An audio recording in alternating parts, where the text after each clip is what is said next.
présente. Je suis désolée, je suis un petit peu en retard. Ok, nous revenons pour le débat, espérons que le film vous a plu. Pour commencer, j'ai une petite question à poser à Khadija. Donc, j'ai lu dans le dossier de presse que l'histoire a été inspirée d'une histoire vécue. Et j'aimerais savoir dans quel sens... dans quel sens cette histoire a été vécue. Vous m'entendez ou pas? Voilà. Okay. Mieux. Voilà, donc je disais que j'ai lu dans le dossier de presse que l'histoire était venue d'une histoire vécue. Et j'aimerais savoir à quel niveau, est-ce que c'est complètement autobiographique? Est-ce qu'il y a des parties romancées? Enfin voilà, c'est ma question. Bien, merci d'être resté jusqu'au bout. J'espère que ça vous a plu. Et donc je vais répondre à la question. Oui, c'est parti d'une histoire vécue, mais bien sûr qu'il y a toute une partie romancée. Déjà, moi, personnellement, je ne suis pas restée autant d'années là-bas. Je suis restée 2 ans, 4 mois, 10 jours. Je n'ai pas grandi. Enfin, il n'y a pas eu... Ici, dans le film, c'est à peu près... La fille reste 7 ans. Donc, elle grandit là-bas, c'est différent. Et je trouvais qu'au niveau cinématographique, c'était plus intéressant de le transposer par une petite fille qui représente ses innocences. Un enfant, il s'adapte...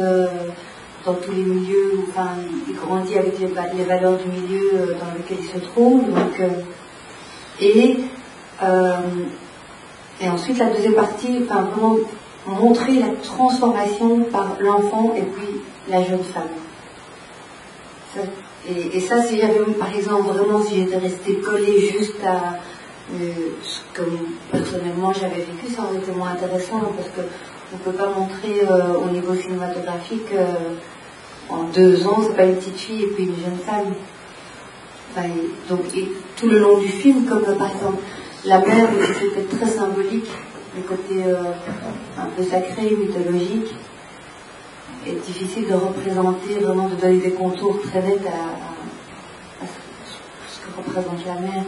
Donc c'était tout le long comme ça, puis le côté faire une sorte de petite industrie avec les bulles, ça c'était plus fantasmé. J'étais à l'école, je me disais, oh, ce serait super si je gagnais ma vie avec ça, mais c'est des fantasmes qu'après, grâce au cinéma, on peut aller plus loin. Et on peut en faire une sorte d'héroïne, de grande héroïne, et c'est ça qui m'intéressait plus que le côté oh regardez c'est triste que j'ai, c'est pas, pour moi c'est pas une histoire triste aussi. Je voulais, c'est des grandes aventures humaines et oui, c'est des choses qui arrivent tout le temps. En fait il suffit que ce soit qu'il y ait dans une histoire 2 cultures différentes, 2 pays, pour que ça puisse se passer. Cette histoire pourrait se passer ça pourrait se passer au Brésil, ça pourrait se passer au Sénégal, ça pourrait se passer, c'est pas nécessairement lié au Maroc. Mais pour moi, c'était important 2 cultures différentes, représentées par la religion, sans rentrer dans le sujet de la religion, puisque le film n'est pas le sujet. Le film n'est pas le sujet, excusez-moi. C'est plutôt, je veux dire, le film n'est pas sur la religion, mais la religion fait partie d'une culture, d'une tradition.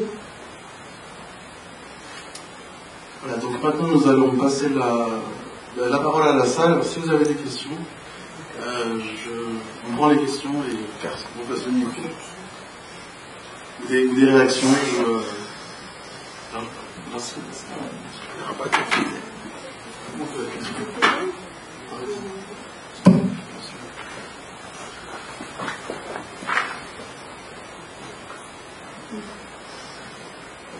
Est-ce que vous avez... est-ce que ce film a été projeté au Maroc et éventuellement là, ça a été tourné au Maroc? Oui, c'est magnifique d'ailleurs. Hein, oui, les images sont très très belles et le Maroc est très très beau, c'est un très beau pays. Et vous avez vraiment, vous avez les montagnes, c'est magique. Moi j'ai trouvé vraiment, j'ai vu des décors magiques et c'est vrai que j'adore les paysages du Maroc, sont magnifiques. Et ça a été tourné à 40 km de Marrakech, à Etouré, dans la direction de Ouarzazate. Et vous avez pu présenter le film justement là où ça avait été tourné, enfin? Pas encore. En fait, le film sort au Maroc le 2 avril. Il sort en France le 26 mars et il sort au Maroc, donc j'irai le présenter là-bas un peu avant le 2 avril. C'est très beau en tout cas. C'est très beau parce qu'il y a le paysage et il y a aussi ce que vous en avez fait. Le paysage, il finit par faire partie de l'histoire. On a l'impression que cette petite fille, ce paysage qui est très effrayant quand elle arrive, finit par devenir quelque chose à quoi on croit, quoi, finalement. On s'attache aussi, ça devient familier en fait, c'est moins inconnu.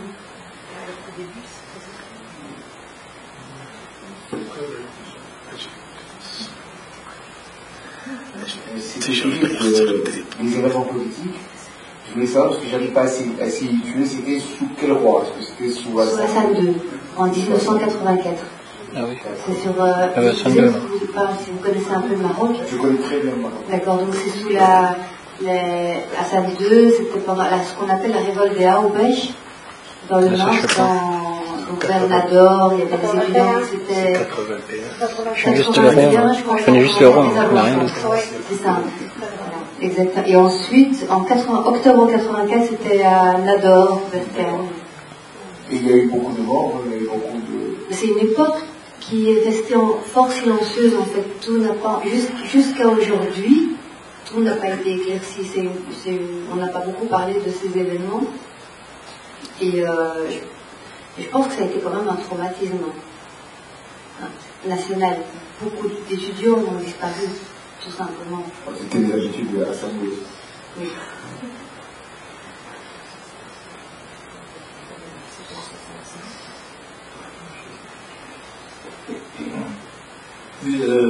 Tu as dit tout à l'heure que c'était autobiographique, évidemment. Je voulais savoir juste des choses factuelles, quoi. En ce qui te concerne, à quel âge tu as été pris J'avais 12 ans. J'avais 12 ans et je suis retournée, j'avais presque 15 ans. Et est-ce que vraiment Kidnappé, c'est un rap familial, donc c'est différent en fait. Et tu avais vraiment ce désir de retourner en Belgique? Oui.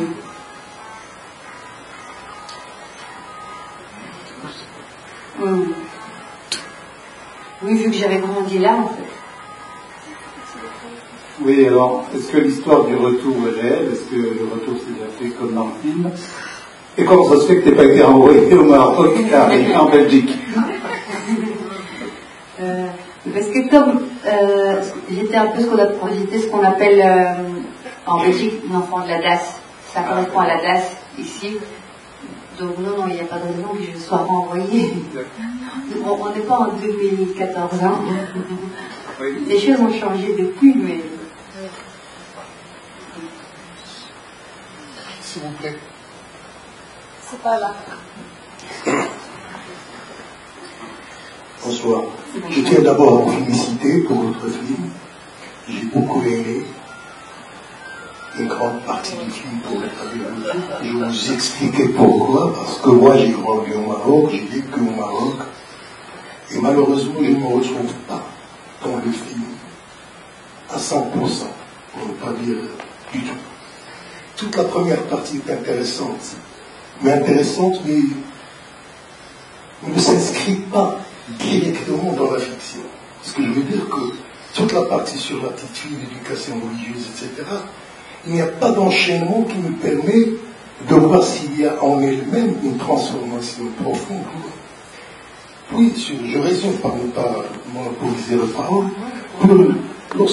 Ce qui me plaît dans votre film, c'est qu'il n'est pas tombé dans les clichés, les purs clichés, comme on retrouve dans tous les cinémas qui se fait sur les pays d'Afrique ou du sud africain.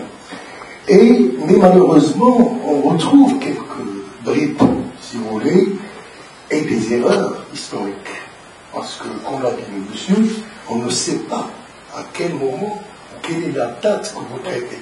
Vous n'êtes pas obligé d'être historienne Mais est-ce que vous parlez des événements de 65, de 81? Non, parce qu'au début du film, non. Au début du film, au tout début du film, on voit Heisenberg 1975. Oui. 75. Oui, je vais vous expliquer pourquoi. Moi, je m'attendais à ce que vous parliez de la Schwartz, etc. Oui. Là, ce qui m'a c'est 175. Mais quand vous parlez de 81, ils vont montrer un enfant qui est en train de psalmodier le Coran, ça n'existait pas. 81, c'était beaucoup plus la gauche qui dominait la scène politique.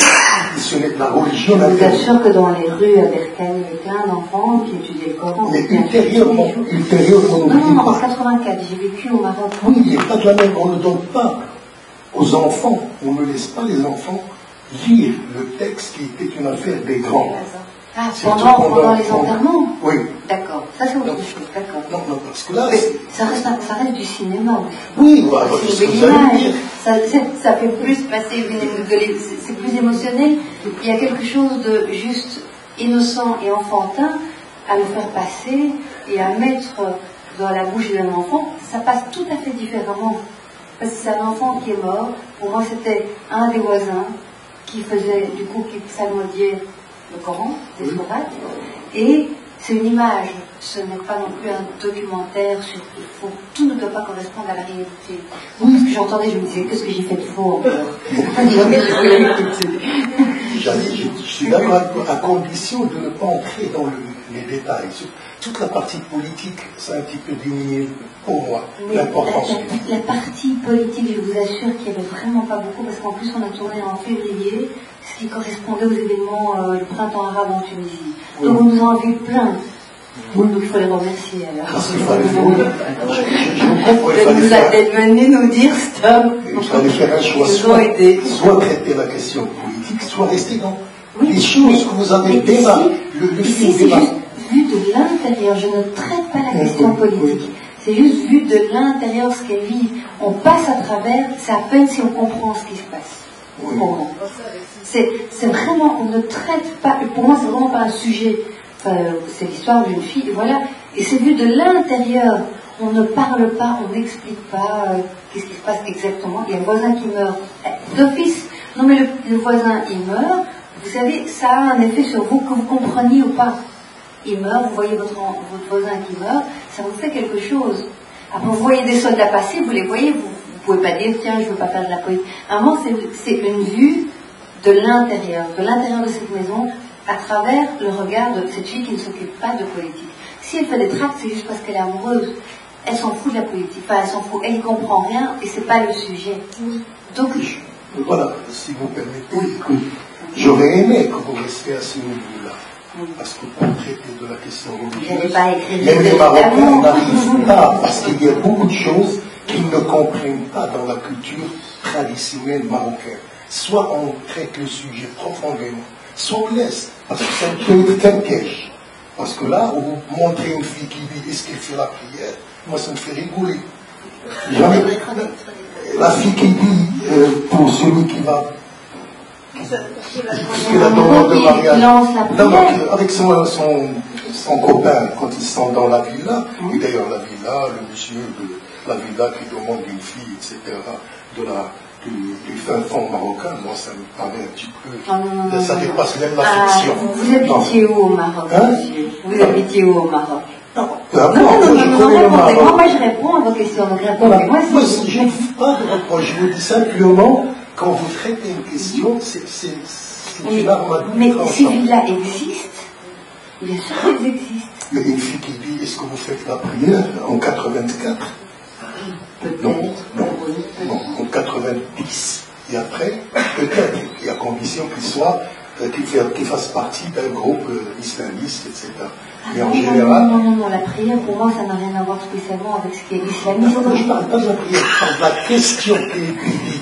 Attention, je vous parle de la question qui est posée par la fille quand il dit est-ce que vous faites la prière à son copain? Alors que maintenant, aujourd'hui, on a des filles voilées qui sont dans les bars. Vous voyez ce que je veux dire? Quand on ne fait pas attention. Voilà. Mais ça, ceci dit.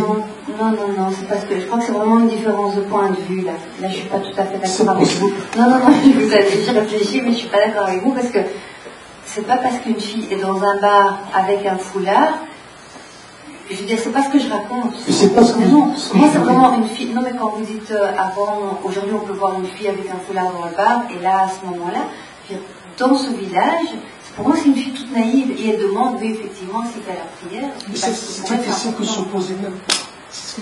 Ah non, c'est pas vrai. Non. Parce que vous avez la vérité chez vous. Non, mais je suis. Alors, on peut le faire. En tout cas, félicitations pour votre fille, mais oui. On pourra encore continuer à discuter parce que c'est pas juste que vous. Vous venez d'où, monsieur? Casablanca, mais attendez, pour nous, c'était les. Casablanca, c'est comme si vous parliez de l'Espagne, hein? De Berkane. J'ai grandi en même temps. Mais les gens de Casablanca et les gens de Berkane, c'est vraiment un monde, hein, c'est pas du tout la même chose. Vous êtes d'accord? Ne rentrons pas dans ça. Ne rentrons pas. Si j'ai vécu à Casa, ça ne veut pas dire que je suis purement casablancais. Ah, vous avez d'autres. Je suis du sud, de la région. D'accord. Merci. Bonsoir. Je voulais vous féliciter pour le film, et en fait, je voulais juste rebondir ce que le monsieur a dit. Traiter la tradition maghrébine dans un film, c'est très très très compliqué. Et là, honnêtement, moi, ce que j'ai compris, c'est par rapport à la politique, c'est au travers des yeux de cette jeune fille qui, comme vous le dites, elle s'en fout de la politique, elle est amoureuse et elle a d'autres chats à fouetter. Et ce que j'ai aimé, c'est de voir cette forme de rébellion, entre guillemets, à sa manière, d'une manière très douce. Et elle évolue au fur et à mesure. Et elle avait deux rêves, c'était de parler à sa maman. Et le deuxième, c'était de repartir en Belgique. Et elle atteint ses objectifs quelque part. Donc là, on parle de religion, mais entre guillemets, d'une manière... Enfin, on parle de religion. On la voit, ça fait partie du pays. Mais c'est d'une manière très douce, très... C'est normal, en fait. Voilà, ça fait partie de la vie de tous les jours. Il n'y a rien de... comment dire, d'excessif, ce qu'on peut voir aujourd'hui dès qu'on parle d'islam, c'est toujours dans un sens négatif. C'est pareil pour la religion catholique au début, quand elle a c'est ça, on voit des participation quotidienne. Mais ce que j'ai aimé justement, c'est de montrer aussi un peu ces incohérences. Donc le papa est musulman, mais ça l'arrange de laisser sa fille chez les bonnes sœurs, parce qu'il n'y a personne pour s'en occuper. Mais une fois retourne au pays, attention, n'oublie pas, tu es musulmane. Donc montrer aussi les incohérences. Donc moi, ce que j'ai aimé, c'est de voir ça, le choc qu'elle a pu subir, mais elle s'est adaptée en tant qu'enfant, et puis aussi de montrer, en fait, dans la culture arabe, la maman a un statut très important et toujours sacré, mais là on voit que sa mère est complètement folle, et elle n'a pas du tout ce statut-là. Donc ça, j'ai aimé de voir ça, elle n'a pas ça, elle. Donc, ce que dit monsieur, c'est pas contre vous, mais je comprends pas très bien. Donc là, la politique, c'est des petits événements qui sont passés au Maroc. Et c'est vrai, ça a été étouffé, on n'en parle pas. Et là, c'est juste de voir, voilà, il y a des choses qui se passent, il y a un mouvement, et elle aussi, elle évolue, et elle atteint ses objectifs. Mais bravo en tout cas. Merci.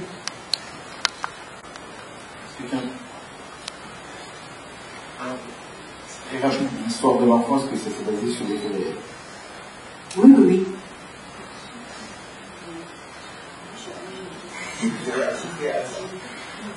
L'enfant qui est mort. Oui, sauf qu'en fait il n'était pas mort en réalité.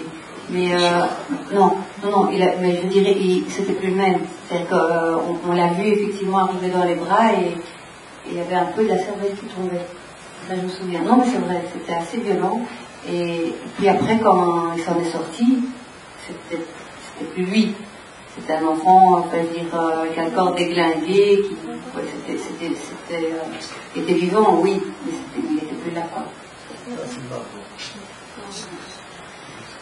Mais c'était, en fait, il y avait eu effectivement, il y avait eu un char qui était descendu sur le village, et ils avaient tiré, on avait entendu le coup de feu, et en fait, ce qui se passe, c'est qu'à ce moment-là, il y a, en général, dans les villages, quand il se passe quelque chose, c'est les enfants qui apportent souvent les nouvelles, ils ont couru, et il y a eu un coup de canon qui était vraiment dans les enfants. Il y a eu tout un enterrement collectif, il y en a qui sont morts. Moi j'ai pas vu ceux qui étaient morts, mais le voisin, on l'avait vu, il était en face.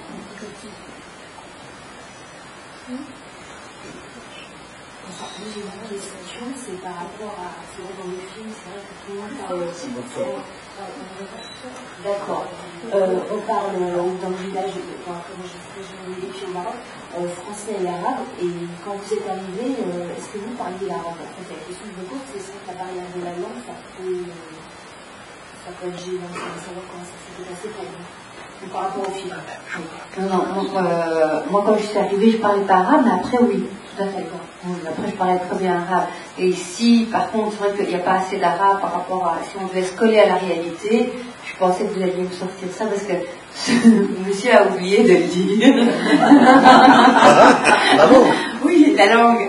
La langue, c'est que c'est vrai que la langue n'est pas du tout respectée. Je me dis, aïe, s'il y a les Marocains connaisseurs, ils savent. Et là, il dirait oui, d'accord. Mais c'est vrai que la langue n'est pas respectée. Il y a des accents, il y a des... Et du coup, souvent je me disais, c'est pas grave, fais-le en français. C'est vrai que, voilà, c'est aussi une question de temps. La deuxième question, c'est lorsque vous êtes arrivé, parce que là, on vient... Sinon, beaucoup de gens parlaient français, hein, c'est vrai, hein. Beaucoup. Et au Maroc, à ce moment-là, l'école était en français. Hein. Ah, mais toujours. Oui, aujourd'hui encore, je crois que ça change. La langue française. Oui, avant tout était en français. L'école était entièrement en français et il y avait des cours, il y avait des cours d'arabe et... Non? L'école publique, il y avait l'arabe et le français. Et aujourd'hui? Aujourd'hui, le français est en train de perdre. Voilà, exactement. Il y a moins de français qu'avant. Depuis les événements de 1981 et l'islamisation un petit peu de... La deuxième question, la deuxième question, c'est dans le film, on voit au début, à un moment, on vous demande, c'est pour faire la comparaison avec ce qui vous est arrivé, on a l'impression que, ça ne dure pas longtemps, mais que l'enfant ne va pas être accepté dans le village. Il y a eu un passage, quand elle arrive en disant, il y a la Belge qui est arrivée, et après, très vite, ça se passe très bien. Ensuite, je voulais savoir comment ça s'était passé. Que le fait de penser surtout une fille qui vient d'Europe. Non, je sais pas, je vous ai dit, est-ce que... Moi, j'ai plus tellement de souvenirs de ça. Mais je n'ai pas de souvenir d'avoir été mal acceptée. Oui, d'avoir été au début, évidemment, c'est normal que les gens soient curieux parce qu'on est nouveau, on est un peu l'étranger, on vient de l'étranger, mais après, plus. En fait, d'accord. J'ai pas eu en tout cas le sentiment de rejet ou de pas du tout. J'ai plutôt une bienveillance. Merci.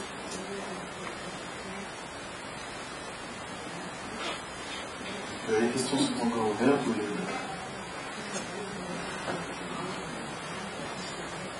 C'est pas des questions, mais c'est dire que j'ai beaucoup aimé le film.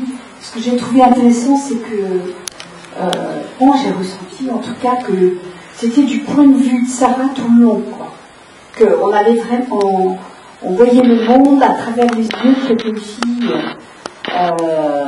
Et c'est pour ça que le flou un peu autour des événements qu'on ressent, en effet, c'est pas, enfin, pour des spectateurs comme moi, c'est pas gênant dans la mesure où cette jeune fille, elle est pas, bien sûr, elle a quand même grandi un peu au Maroc, mais on sent qu'elle est tellement préoccupée de retourner en Belgique. Il y a une part d'elle-même qui est retournée en Belgique.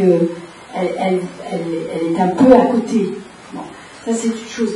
Et ce que je voulais vous dire, c'est que j'ai beaucoup aimé aussi le jeu de votre actrice principale, et y compris de la petite fille. Elle est extraordinaire parce que ça met tout de suite, enfin la façon de filmer aussi au début, c'est assez violent, hein, le début. C'est assez violent, ce départ. Et je trouve que ça permet de rentrer dans le film et de se sentir projeté justement dans l'histoire de cette Sarah qu'on finit par, à laquelle on s'identifie finalement peu à peu. Enfin, pas peu à peu, presque tout de suite. C'est vrai que pour ça, j'ai eu beaucoup de chance de rencontrer la petite. C'était un casting sauvage. Et elle a vraiment l'intelligence du jeu. C'est assez fou, c'est qu'elle fait très fort la différence, vraiment comme des professionnels qui font la différence entre le jeu et dans le making-of, on voit dès qu'elle a fini, elle est vraiment un enfant qui joue, qui s'amuse, et puis hop, 5 minutes après, ah bon, il faut que je pleure, et elle fait venir les larmes. Mais c'est vrai, j'avais rarement vu ça, vraiment Et très très respectueux. Enfin, vraiment, déjà, j'ai envie de dire une grande dame pour son âge. Vraiment. Bravo. Pierre dit, elle a du caractère. Ah mais il m'a dit, c'est la guerre entre eux. Ah oui, il y a ma base. Il y a ma base, tout à fait. Il y a le groupe de l'actrice marocaine. Ah oui, oui, elles sont magnifiques. Hein. Et la petite, celle qui joue Karima aussi, c'est rose. Oui, oui. Oui. Bon. J'ai une question. Donc, l'action principale du film se situe en 1984. Quand elle est grande, oui. Oui. Quand elle est grande, c'est en 1984. Donc, il y a un point de vue par rapport à la condition des jeunes femmes et enfin, des jeunes filles en général, quoi, notamment quand il y a ce test de virginité. Je veux savoir ton sentiment. Est-ce que, enfin, certainement, quand toi tu vivais au Maroc en 84, c'était ce qui se passait à l'époque. Mais est-ce que ça a évolué dans ta place, ça aurait évolué dans un sens ou un autre? Sur les marchés, j'ai entendu parler des hymen chinois sur les marchés. Voilà. Donc ça a évolué. Ça a beaucoup évolué. Oui, oui. Oui, et puis vous savez, on parle de là, mais parce que moi j'ai vraiment pas envie de porter le film sur. Enfin, c'est pas, tiens, regardez ce qui se passe au Maroc, regardez ce qu'ils font et tout. C'est vraiment pas mon but parce que j'aime le Maroc. Oui, j'ai compris, c'est pas un film avec un message politique ou culturel. Oui, si, il y a un message, mais c'est pas le point de vue principal. Mais aujourd'hui, ça existe encore, sûrement, mais je pense plus dans les petits villages, oui, c'est ça, des régions, et même dans les villages, en fait, par exemple, même à Berkane, en 84, ça dépendait dans le même village, il y avait des familles qui étaient déjà, ça dépend aussi des milieux sociaux. C'est ça, hein. Suivant les milieux sociaux, c'est très différent. Par exemple, dans le village où j'étais, il y avait des filles qui étaient en jeans avec les cheveux courts et qui allaient à l'école. Et à quelques rues plus loin, pas. C'est pour ça que, en fait, c'est difficile de parler au nom du Maroc. Surtout que je ne pourrais pas me permettre, je ne connais pas assez le Maroc. Mais la virginité, elle est vécue comme ça, parce que le personnage l'a vécu comme ça aussi. Mais ça peut être très mal vécu, évidemment, mais parfois plus. Hein.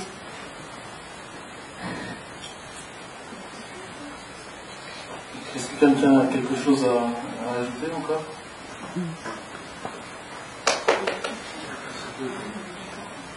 Oui, je voulais continuer sur le problème de l'éducation des jeunes filles, parce qu'il y a une scène à l'école où on demande le tricot, la laine, et on pose la question, l'histoire, la géo, mathématiques.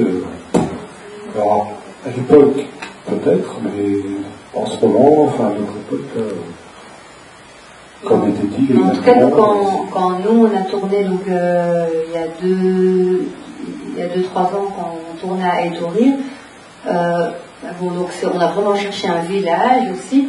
Il y avait beaucoup d'enfants dans les rues, oui. Mais je crois qu'il y a beaucoup d'analphabétisme. Alors je parlerai plutôt mondialement que juste au Maroc, en fait. Je veux dire, si vous allez au Brésil, il y a beaucoup, oui. Et je pense que le taux d'analphabétisme est assez élevé. Mais à nouveau, c'est une question de milieu social. Ce que je voulais dire, c'était la différence entre l'éducation des jeunes filles et des garçons. Parce que les filles avaient pas d'autre éducation que d'apprendre à faire du tricot ou des poules.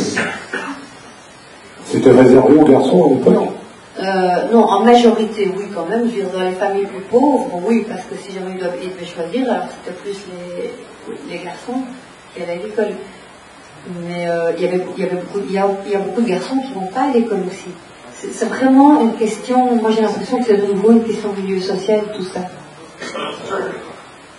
Et c'est sûr qu'il y a plus de garçons qui y vont, mais je pense que dans les milieux sociaux aisés, les filles que j'ai connues, donc aujourd'hui encore plus, vont à l'école. Donc il n'y a pas que la différence garçon-fille. Il y a une difficulté que je ressens dans ce film, et qu'on ressent encore plus dans les discussions qu'il y a maintenant, c'est que quand on regarde votre film, les Français le regardent comme un film qui parle du Maroc, et quand vous irez au Maroc le présenter, vous aurez la réaction inverse probablement, c'est-à-dire des Marocains qui le verront comme quelque chose que voit un sur le Maroc. Et du coup, on a un regard qui n'est pas celui qu'on a sur n'importe quel film filmant. Et du coup, c'est la difficulté de ce film, c'est que nécessairement, il parle du Maroc, il parle de la Belgique, mais il focalise un petit peu le regard sur ce que vivent chacun de chaque côté, quoi. Et c'est un peu la difficulté. Je vous souhaite bien du plaisir. J'aimerais bien être une petite souris quand vous le présentez au Maroc. Je l'ai présenté deux fois. Je l'ai présenté deux fois. J'ai eu des réactions très différentes. Je l'ai présenté en festival, en fait, au Festival national de Tanger et au Festival d'Agadir. Et à Tanger, c'était très différent, mais c'était plus professionnel, en fait. C'était plus la profession qui était présente. Il n'a pas tellement été bien accueilli. Et à Agadir, ça a été l'inverse. C'était vraiment, il a été super bien accueilli. Et les discussions étaient vraiment très intéressantes et plein de gens se reconnaissaient là-dedans et trouvaient que c'était bien qu'il y ait des films comme ça. Donc, quand vous dites la difficulté d'un regard comme ça, c'est aussi, il faut pas oublier qu'aujourd'hui, dans la mondialisation dans laquelle on vit aujourd'hui, on est quand même tout le temps. Moi je suis juste, par exemple, le produit de deux cultures. Donc j'ai pas de difficulté, pour moi c'est simple. Il y a des différences et il y a des ressemblances. Donc il y a un moment, on cherche le point d'intersection. Et le reste c'est l'histoire d'une petite fille, et voilà, dans tel pays ça se passe comme ça, et dans l'autre, il n'y a pas qui a raison ou qui a tort. Normalement c'est essayer de trouver sur quoi on peut.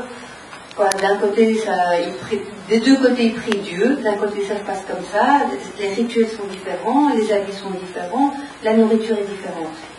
Et c'est tout, et la langue est différente.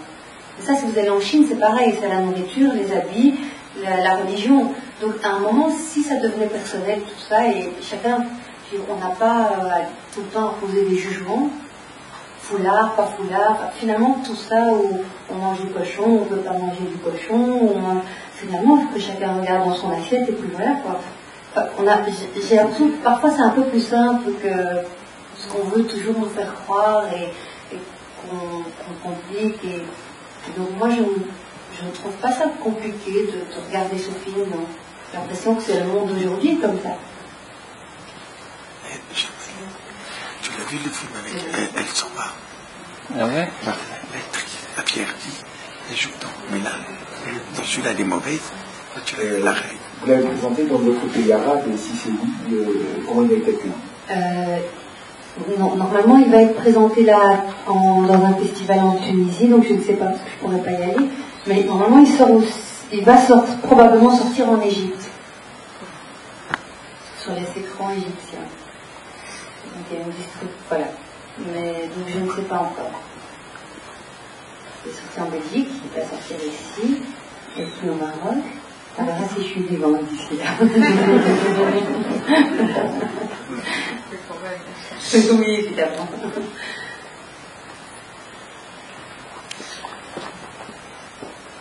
À Dubaï aussi. Il est passé à Dubaï. Bonsoir. Moi, je voudrais d'abord vous féliciter pour ce film. Je l'ai regardé et vu comme un parcours de petite fille, de jeune. Et je m'y suis retrouvée un petit peu parce que, en fait, moi, je suis allée en école privée chez les sœurs aussi. J'habite en France et j'ai vécu en France. Je suis née au Maroc. Et donc, c'est aussi le courage des femmes et juste une position de femme. J'ai vu ça plutôt comme ça. Et en tout cas, la force de la petite fille au départ, c'est quelque chose d'exceptionnel, quoi. Elle donne le ton, il y a quelque chose qui se passe et puis on est tenu jusqu'au bout avec l'évolution qu'elle pratique. Et j'ai trouvé ce film formidable. Voilà. Merci beaucoup. Bonsoir. Merci pour ce film. Moi-même, ça m'a ému. Je vais poser deux questions un peu plus légères. Je voudrais revenir sur le pull. Alors, on a bien compris que vous avez un petit souci au niveau des tailles, donc vous voulez bien faire des pulls assez larges. Mais pourquoi la couleur rouge, d'abord? Et d'autre part, sur mon personnage, le jeune étudiant, je veux savoir s'il bien rouge, peut-être. Commencer l'histoire, éventuellement, ça aurait été un amour de jeunesse et critique est venu. En général, c'est des questions de filles, ça. On va dire que ce soir, c'est une soirée très girly, donc voilà. Non, alors, c'est des questions toutes simples. En fait, le rouge, c'est juste... en fait, il s'est passé plein de choses sur ce tournage qui serait trop long à expliquer, tout simplement au niveau de l'organisation, qui fait qu'il n'y avait vraiment pas beaucoup de temps. Et mon chef-op, qui est Gilles Porte, qui a co-réalisé Quand la mer monte, est arrivé la veille du tournage. On a eu un problème de santé avec le chef-op qu'on avait. Donc il est arrivé, et il a été formidable, et c'est qu'il adore le rouge, simplement. Et donc chaque fois il disait, tu ne mettrais pas un peu de rouge? Là, je fais, oh, si tu veux, vas-y. Voilà. C'est aussi simple que ça. Mais on peut y voir quelque chose de symbolique et tout ça. J'essaierai de préparer pour la prochaine fois. D'autant plus que vous portez un blouson rouge. Et je vous assure que c'est un hasard.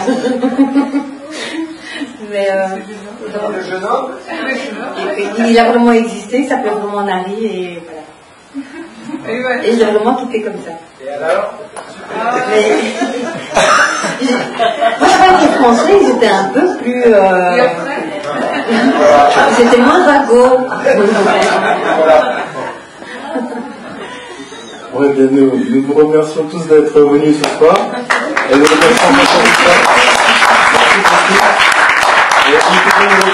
tous en bas autour d'un traiteur marocain qui fait de très bonnes spécialités. Alors, à bientôt.